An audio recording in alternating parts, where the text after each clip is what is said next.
Hey everybody, Chad Wesley Smith here, continuing my series, Sport Performance Pillars.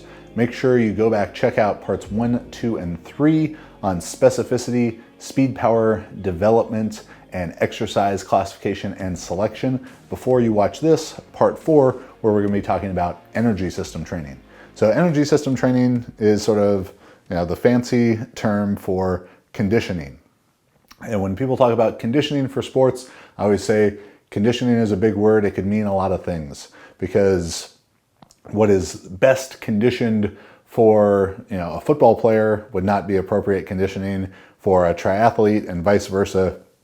So we need to understand the energy system parameters of different sports, and you can go, especially refer back to the specificity video to understand more about time motion analysis and analyzing the needs of your sport and your athletes. So another piece of this is, what is speed training?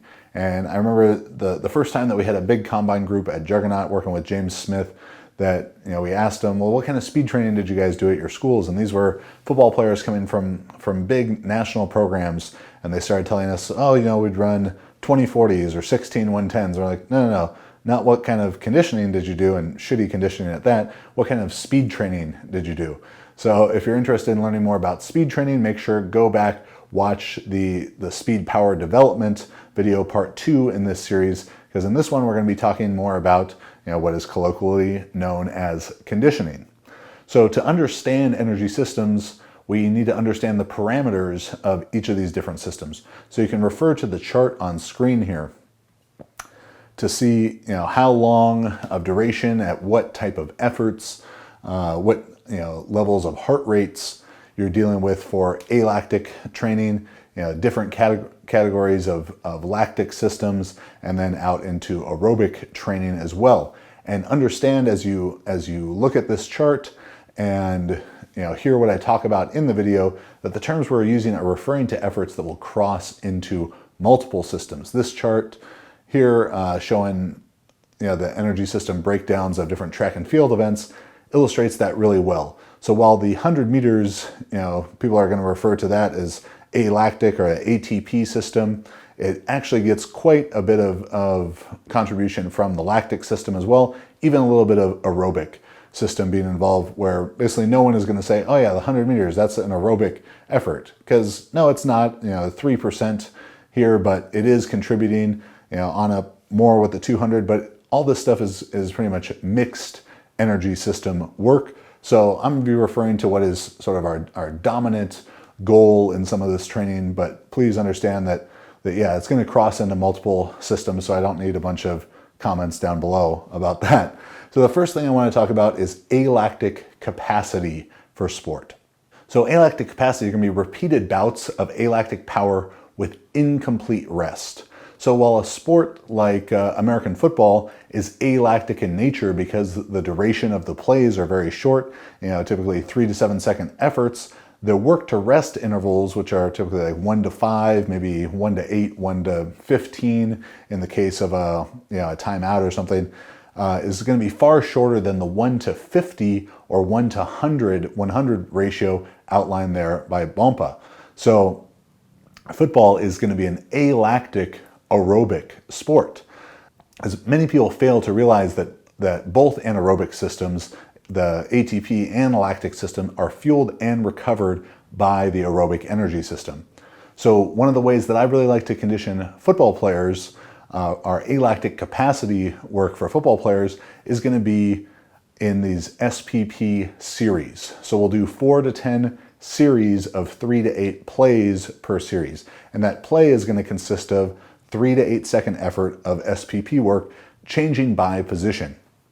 So that could be positional start sprinting, whether that's offensive or defensive lineman coming out of their stance, maybe a linebacker starting in a 2-point stance, shuffling laterally for 2 or 3 steps before turning and sprinting, defensive back backpedaling for a few steps before turning and sprinting, wide receivers making a move off the line, releasing into a sprint, a positional start sprint, usually between 10 to 15 yards for linemen, out to maybe 30 to 40 yards for a small skill player like a wide receiver or defensive back. A lot of other drills that you can do here as well. Tons of different kind of sled pushing drills for offensive and defensive linemen. You could go, just a heavy explosive push for 3 to 5 seconds. You could push for a couple of yards, peel off into a sprint.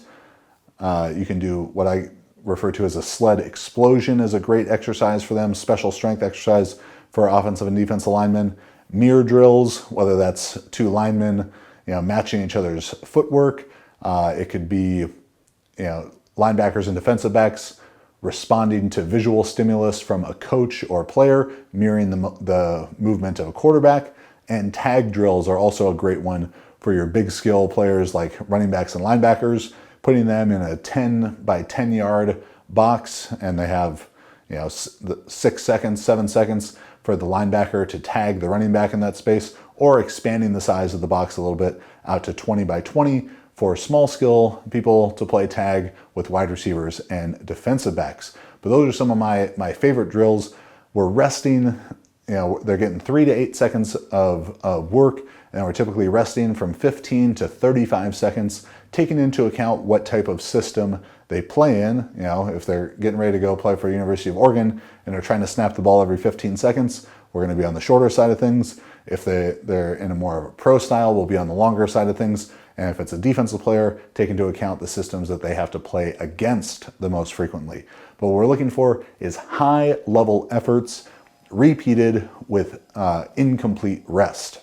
And for them to be able to repeat those high level efforts, so let's say, just for a very straightforward example, if we have someone who runs a 4.5, or let's say maybe a 2.5 in 20 yards, their ability to repeat 2.5 to 2.6 second efforts over and over and over with incomplete rest, maybe 30 to 45 seconds rest in between those, is going to be determined largely by their aerobic capacity. So as I mentioned before, the ATP and the lactic system are both fueled and recovered by the aerobic energy system. Plus, improved aerobic capacity is going to enhance work capacity so they can handle more training and help them recover better in between high intensity training sessions. So speed power athletes, they don't need nearly as well developed a aerobic system as an endurance athlete like a marathon runner or a triathlete, but if their aerobic capabilities are deficient in any given system,